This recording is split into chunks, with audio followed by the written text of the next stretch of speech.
सारे सपने टूट चुके थे। टॉपर था मैं।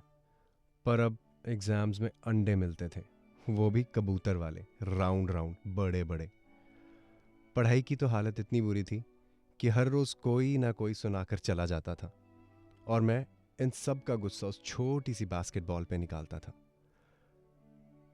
वही तो एक दोस्त था मेरा, जो मेरे दर्द को समझता था और मेरे इतने पीटने पर भी कुछ बोलता नहीं था। मैं जब भी स्टेडियम में अकेला होता तो बास्केटबॉल से खेलता। हाँ, मुझे अकेला रहना ही ज़्यादा पसंद था, खासकर तब जब हल्की हल्की बारिश हो रही हो, क्योंकि ये वो वक्त होता जब वो सारा टाइम बाहर ही रहती। शायद बारिश पसंद थी उसे।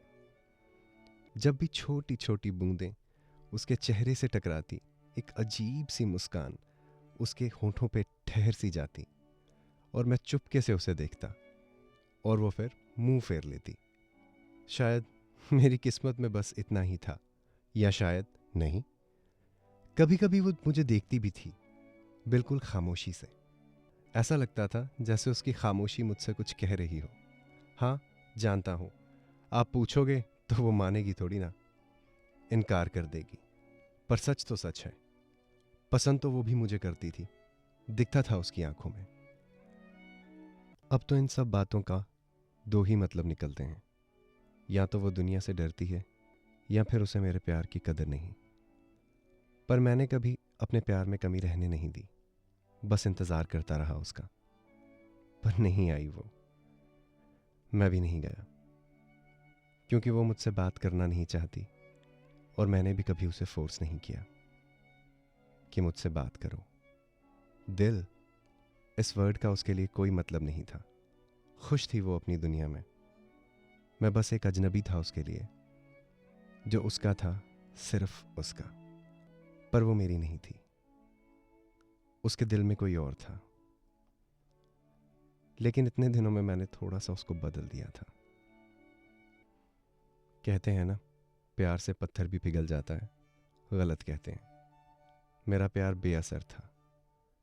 शायद ही कोई ऐसी रात गुजरी हो जब मैं चैन से सोया। मैंने हर रात रो रो के काटी। रोते रोते ही सही, कुछ लाइंस भी लिखती, और मेरा दर्द उन लाइंस में उतर आया। धीरे धीरे कुछ फ्रेंड्स बने। हाँ, वो पढ़ाई में इतने अच्छे नहीं थे, पर उनका दिल सोने का था। धीरे धीरे मैं बदलने लगा, अपने ही ख्यालों में खोया रहता। नेचर से प्यार था मुझे, और साथ ही पोइट्री से भी। मुझे तो जैसे एक नया सपना मिल गया था।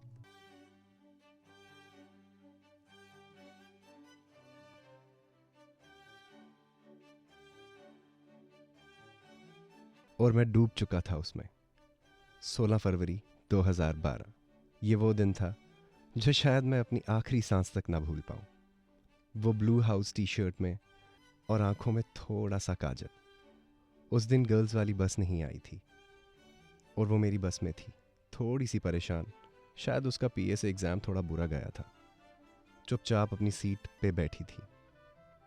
मैं तो बस उसे देखता ही जा रहा था। अचानक से मेरी तरफ मुड़ी, उसने मुझे देखा, और फिर विंडो की तरफ फेस करके धीरे से बोली, देवदास कहीं का।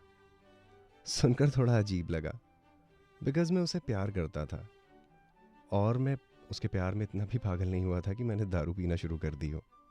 फिर बस शुरू हो गई, और मेरी कलम भी कुछ लिख रहा था उस पे, कुछ अलग, बहुत अलग। जब देखा था तुझे फोर्थ विंडो की फर्स्ट सीट पे, कुछ हलचल सी मच गई थी मेरी हार्ट बीट में। हटाकर जुल्फों को आंखों से तूने गुस्से से जब देखा था, घबरा कर दिल ने मेरे भी नजरों का तीर फेंका था। हो रहा था अभिमान मुझे अपने रूठे नसीब पे, जब देखा था तुझे फोर्थ विंडो की फर्स्ट सीट पे। सर्द हवा का मौसम था खिड़की के उस कोने में, मज़ा भी कुछ अलग था उस वक्त तुझे देख के खोने में। एक्टिवेट हो गया था मेरा वॉइस जनरल से म्यूट पे, मदहोश सा हो गया था मैं तेरी स्माइल क्यूट पे, जब देखा था तुझे फोर्थ विंडो की फर्स्ट सीट पे। फिर मैंने नजरें ऊपर की, वो जा रही थी, उसका स्टॉप आ चुका था और मेरी कविता अधूरी रह गई और मेरी कहानी भी। दोस्तों, हाल अब भी पहले जैसा ही है। कविता भी वहीं रुकी पड़ी है और मेरी कहानी भी।